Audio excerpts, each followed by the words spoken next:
মধ্যকার আজকের এই মহতী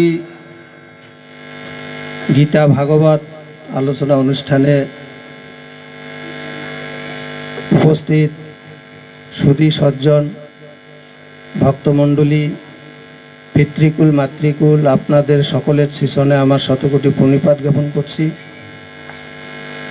সেই সাথে যারা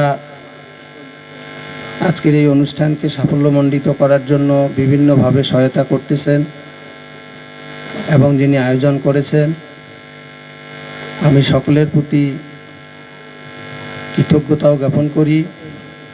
শ্রীযুক্ত বাবু বিমল চন্দ্র রায়ের কন্যার এসএসসি পরীক্ষায় অংশগ্রহণ উপলক্ষে এই অনুষ্ঠানটা অনুষ্ঠিত হচ্ছে। বিমল দাদার মনে যে সংকল্প ছিল যে তিনি ওনার মেয়ের পরীক্ষা উপলক্ষে বাড়িতে সাধু গুরু বৈষ্ণব ভক্তমণ্ডলীর চরণধূলি পাবেন, গীতা ভাগবত আলোচনা করাবেন এবং সকলের আশীর্বাদ যেন তার মেয়ের উপরে বর্ষিত হয়, সেই উদ্দেশ্য সেই সংকল্প তিনি অটুট ছিলেন বিধায় আজকে সেটা সাফল্যের দিকে যাচ্ছে। তো যাই হোক, এখানে যারা রয়েছেন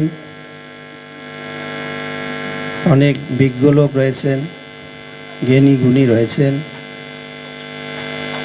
তো আমার আলোচনার মধ্যে যদি ভুল ত্রুটি হয়ে থাকে আমি আপনাদের চরণে হাত জোর করে মিনতি করছি, ক্ষমা সুন্দর দৃষ্টিতে দেখবেন।